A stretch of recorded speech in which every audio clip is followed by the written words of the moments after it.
Bonjour, donc on a la lourde tâche avec Nathalie d'introduire la troisième session qui va démarrer cet après-midi, sachant qu'apparemment il n'y a pas eu de café, ça va être d'autant plus dur de raccrocher. Mais voilà, comme on a les choses les plus intéressantes à raconter, ça devrait être.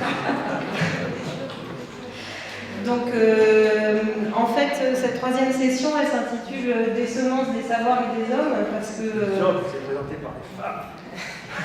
En fait, on l'a vu, les collectifs de gestion de la biodiversité cultivée dont on parle, l'objet principal, celui qui rassemble tout le monde, tous les agriculteurs, ils travaillent la semence. Mais en fait, une des problématiques centrales, c'est bien de se réapproprier, de partager, de reproduire les savoirs, les savoir-faire qui vont permettre d'utiliser ces semences.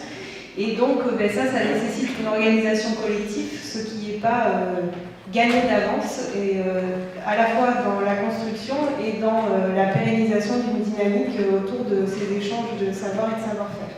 Au départ de tout projet de gestion de la biodiversité cultivée, on l'a déjà un peu évoqué ce matin, il y a la nécessité de retrouver la semence et les savoirs associés. Et donc, le point de départ pour les collectifs, c'est d'aller recueillir cette semence. Et en fait, ce qu'on peut voir déjà rien que dans les collectifs de proabiodive, les stratégies n'ont pas été les mêmes.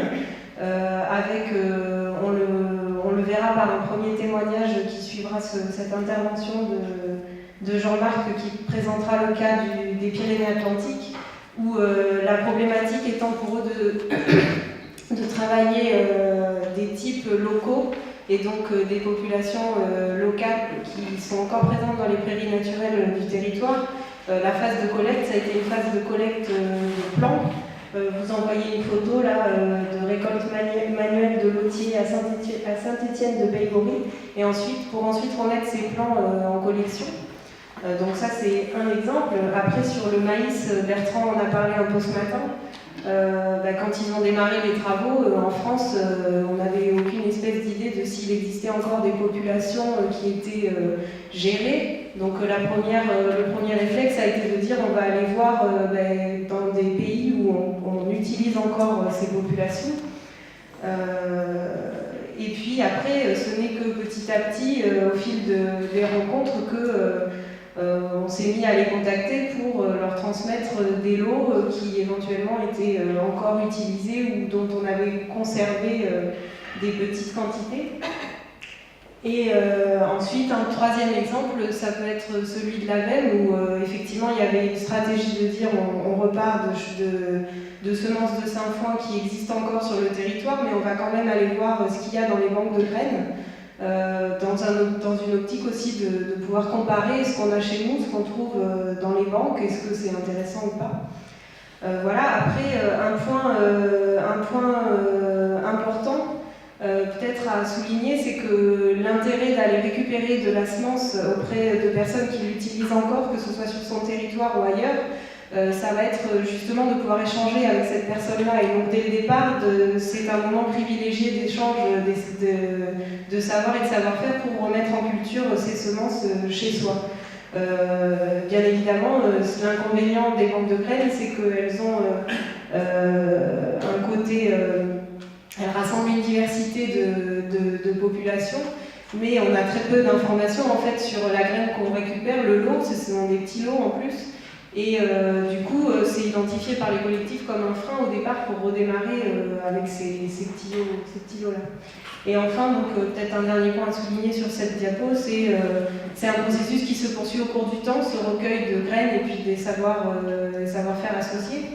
Et donc qui nécessite de rester ouvert à des événements qui vont avoir lieu sur son territoire ou ailleurs autour de fête de la biodiversité cultivée, comme on a parlé Claire ce matin, ou des banques d'échange, des bourses d'échange de graines. Voilà, le hasard des rencontres et le réseau sur son territoire et à des échelles plus importantes sont des points importants de ce recueil.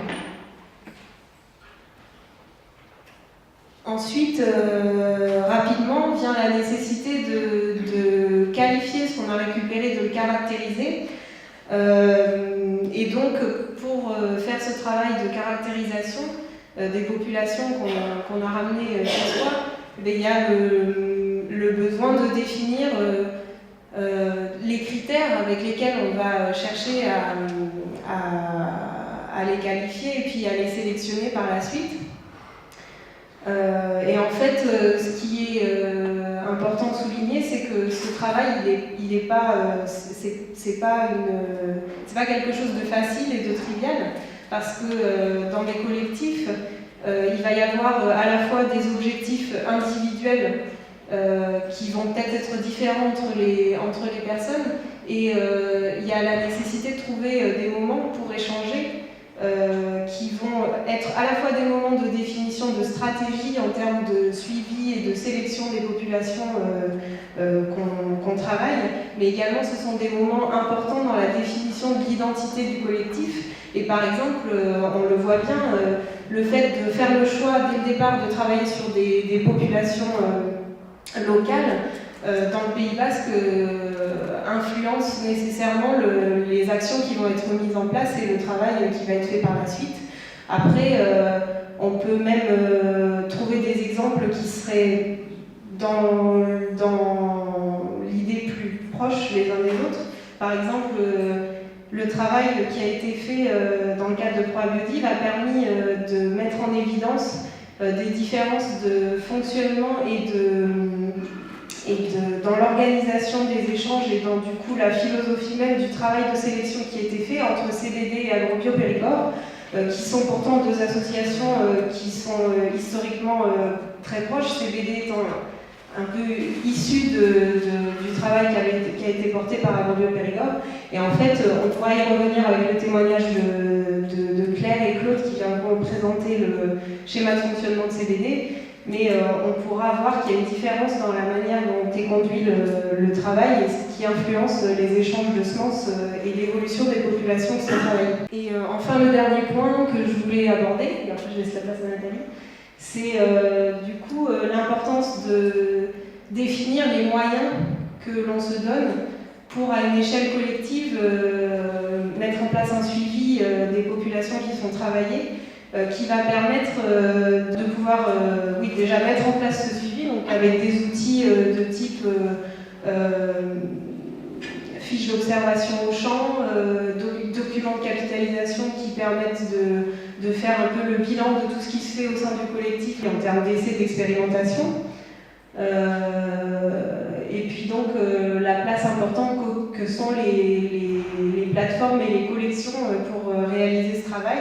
Et puis après, on en a déjà un peu parlé ce matin, mais l'importance d'outils de type base de données qui vont peut-être permettre de formaliser aussi ce suivi, mais également des outils qui vont permettre de suivre la vie du projet. Une des fiches qui a été proposée dans l'ouvrage, c'est notamment la réalisation chronique de projets qui permettent de suivre les décisions au fil du temps pour pouvoir garder une trace de ce qui se fait, de ce qui a été décidé, éventuellement pouvoir y revenir et avoir une réflexivité un peu sur ce qu'on fait ensemble. Et donc une place particulière des plateformes dans nos collectifs, qui au départ sont des lieux privilégiés justement pour réaliser ce travail de caractérisation. Et en fait, on voit pareil que dans ces collectifs, les plateformes, aujourd'hui, elles ont une place importante dans la vie du groupe, mais qu'elles ont des formes différentes.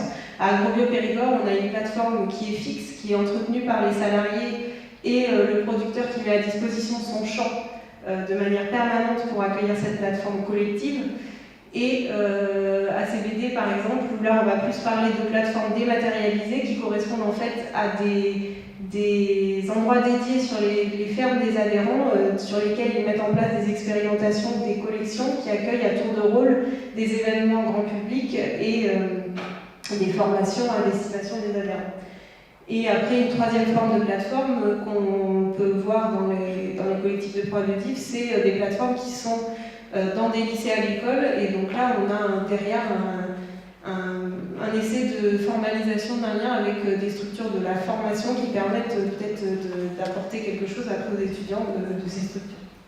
Voilà, et donc je vais laisser la place à Nathalie.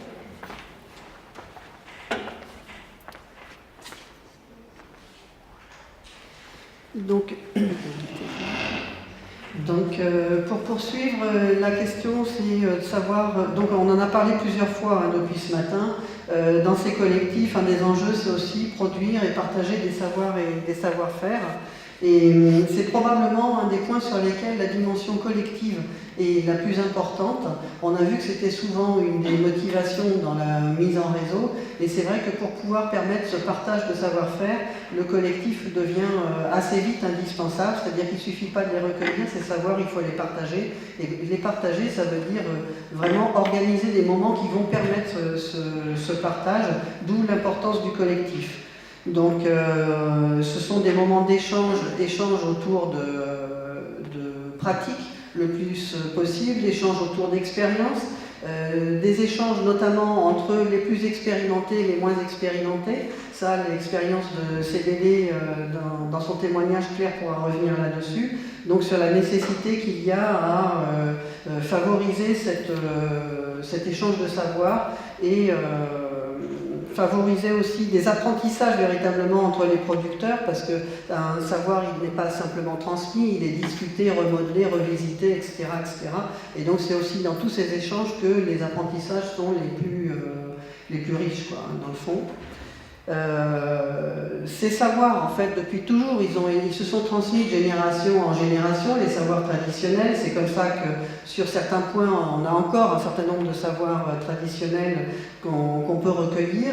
Ils se sont transmis beaucoup dans la pratique, aussi dans l'oralité. Et donc certains sont arrivés jusqu'à nous, d'autres, il a fallu aller les rechercher. L'expérience de ce point de vue-là, dans le Béarn a été assez Béarn et Pays Basque, pardon, a été intéressante. Mais ces savoirs traditionnels, en même temps, ils ne sont pas complètement suffisants, parce qu'en fait, ils ont été élaborés dans des contextes complètement différents des contextes que nous connaissons aujourd'hui. Donc une chose c'est d'aller recueillir ce que les gens savent, une autre c'est de les revisiter pour pouvoir les remobiliser et pour pouvoir les utiliser finalement plus comme des heuristiques, comme des choses qui vont nous aider à penser quoi faire aujourd'hui dans nos nouveaux contextes. Donc savoir traditionnel, mais on les revisite, quoi. Donc c'est pareil, c'est dans le cadre collectif que revisiter ces savoirs peut être tout à fait performant, et en particulier on va aussi pouvoir donc remettre, essayer de les réadapter en les mobilisant, mais en faisant un petit peu différemment, et donc on va être en fait dans des processus où on va beaucoup tâtonner, beaucoup observer, et progressivement on va transformer ces savoirs en des savoirs beaucoup plus pertinents localement et au jour d'aujourd'hui. Du coup, il en découle en fait de tout ça que finalement ces échanges de savoir passent beaucoup par la pratique et la mise en situation concrète. Et l'anecdote que Bertrand nous racontait ce matin à propos de sa main qu'il ne pouvait pas utiliser, et que du coup il avait fallu demander à d'autres gens de faire de la sélection et de choisir les épis, ça montre bien à quel point finalement c'est assez difficile de communiquer des choses sans les faire, ou qu'on apprend vraiment dans le faire, c'est-à-dire que même si on explicite les critères sur lesquels on a envie de sélectionner qu'est-ce qu'il faut ramasser, qu'est-ce qu'il ne faut pas ramasser, finalement quand les gens font, ils font autre chose que ce qui a été dit. Je ne sais pas si je me fais bien comprendre, mais in fine, il y a quand même des épis que Bertrand aurait ramassés qui n'ont pas été ramassés. Bon, et ça, il n'a pas su forcément le dire, le mettre en mots, et c'est comme ça qu'on se rend compte dans la pratique que finalement, il y a des choses qu'on fait, qu'on ne sait pas forcément expliciter. Bon, les savoirs implicites, c'est bien connu de tout le monde, mais il faut aussi rappeler qu'il y a ça et qu'on les retrouve beaucoup dans la pratique. D'où les échanges de savoir et de savoir-faire sont d'autant plus intéressants qu'ils peuvent être organisés dans des situations où il y a pratique et oralité qui vont pouvoir interférer. L'autre point sur lequel je voulais intervenir, c'est sur la dimension collective. Donc depuis ce matin, on parle de choses qui se font dans le cadre du collectif. Il y a une dynamique collective qui sous-tend donc toute cette gestion de la biodiversité cultivée. C'est vrai que depuis ce matin, on a un petit peu l'impression que tout ça, ça se passe, ça va de soi, ça s'impose, que le collectif s'impose. Certes, il s'impose en théorie, pour autant, c'est pas forcément extrêmement simple à mettre en place. c'est même assez souvent laborieux. Déjà, pour mettre en place véritablement un collectif, il peut y avoir beaucoup de temps qui se passe et beaucoup d'énergie qui se passe. Jean-Marc, je pense que pourra nous en dire un petit mot par rapport à l'expérience dans les Pyrénées-Atlantiques. Avant que la mayonnaise prenne, il en a déjà dit un mot d'ailleurs ce matin, les choses ne sont pas évidentes, elles ne s'imposent pas comme ça. De la même façon, puis il faut travailler sur les objectifs sont rarement partagés, même quand on croit qu'ils le sont, ils continuent d'évoluer, donc il faut revenir dessus. Ce qui fait qu'on a des collectifs qui se créent et qui sont un peu toujours en train de se transformer. Et ce qui est important, c'est de bien garder en tête, c'est que finalement on a des collectifs qui évoluent en permanence, donc il va falloir rester vigilant sur le fait que ce qu'on avait imaginé au départ, c'est peut-être pas exactement ce qui est encore valable aujourd'hui, et que demain ce sera encore autre chose. Et toujours continuer de s'adapter là-dedans, et pareil, faire en sorte que l'échange reste possible pour que la dynamique, elle n'explose pas, et qu'elle reste quand même collective. Autre chose sur lesquelles les choses ne s'imposent pas, c'est dans le triptyque qu'on a vu, Laurent nous a présenté, ce sont des collectifs qui sont sur un mode triptyque paysan, chercheur, animateur. La relation paysan-chercheur, il va de soi qu'elle ne s'impose pas, qu'elle se construit lentement, difficilement, des fois elle échoue, et des fois au contraire elle marche pour donner des choses très intéressantes. En tout cas, dans tous les cas de figure, elle nécessite beaucoup d'apprentissage réciproque. On aurait aussi des exemples à développer par rapport aux animateurs. On en a quelques-uns en tête. Les animateurs et les paysans, ça ne marche pas forcément toujours. Dans tous les cas de figure, ça ne marche pas. Donc voilà, c'était pour enlever un peu le petit côté, je dirais, super idyllique qui pouvait ressortir de ce qui a été dit ce matin. C'est vrai que tout ça, derrière tout ça, il y a une dynamique collective, que cette dynamique collective, il faut aussi l'étudier. Là, je prêche pour ma paroisse. Il faut aussi l'étudier parce qu'elle pose plein de questions et qu'elle est loin de fonctionner si facilement que ça. Autre point qui nous paraît très important de souligner ici, c'est la nécessité de l'animation. Donc cette dynamique, elle ne se fait pas sans animation. Donc l'animation de ces collectifs peut prendre des formes très variées. Elodie nous en parlera dans son témoignage. Donc je ne reviens pas sur la diversité des formes qu'elle peut prendre. Par contre, en général, quand on parle d'animation, souvent on associe animation et animateur. Et ce qui est ressorti du travail engagé, c'est l'importance du travail d'animation bénévole, je dirais, de la part des producteurs, et notamment au démarrage des processus. C'est-à-dire que s'il n'y avait pas tout ce travail d'animation bénévole de la part des producteurs, il y a beaucoup de processus qui ne se mettraient pas... il y a beaucoup de collectifs qui ne verraient pas naissance. Après, il y a des collectifs qui démarrent différemment, mais c'est vrai qu'en Béarn, ce ne sont pas les producteurs qui ont porté le processus au départ, c'est plus les animateurs. Mais il n'empêche qu'il y a tout un travail d'animation bénévole dans tous les cas. Autres personnes qui interviennent souvent aussi dans ces collectifs, ça peut être des structures extérieures, c'est-à-dire quand on voit que toute cette animation bénévole devient vraiment beaucoup trop en concurrence avec les activités traditionnelles d'un agriculteur, d'un éleveur, d'un producteur d'une manière générale, on fait appel à des moyens d'animation qu'on va chercher à l'extérieur.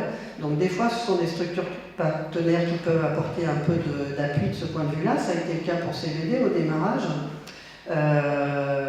Des fois, on fait le choix, et ça a été le cas des collectifs qui nous font des témoignages aujourd'hui, on fait le choix de recruter dans la structure associative qui s'est mise en place un animateur.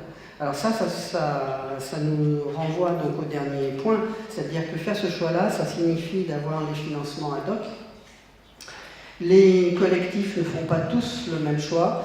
Les 4 collectifs qui présentent des témoignages ici sont des collectifs qui ont à un moment donné choisi d'aller rechercher des fonds à l'extérieur. Donc ils sont financés à 80-90% par des financements publics et seulement 10 à 20% sur de l'autofinancement.